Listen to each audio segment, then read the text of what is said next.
Di Palembang, Sumatera Selatan, terdapat sebuah pulau kecil di tengah Sungai Musi yang dinamakan Pulau Kemaro.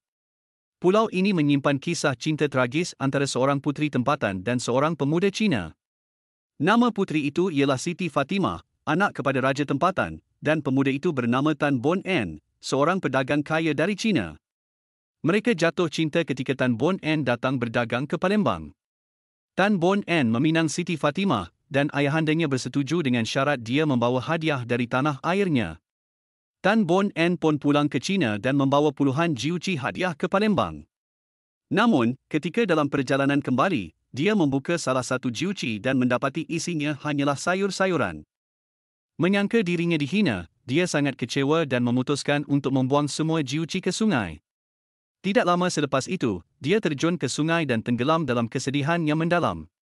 Apabila Siti Fatimah mengetahui hal ini, dia sangat sedih dan turut terjun ke dalam Sungai Musi, mengikut jejak kekasihnya.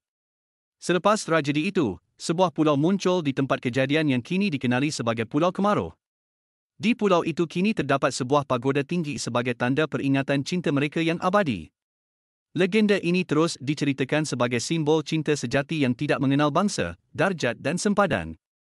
Pulau Kemaro bukan sekadar tempat pelancongan, tetapi tempat menyimpan cinta yang kekal dalam sejarah Palembang.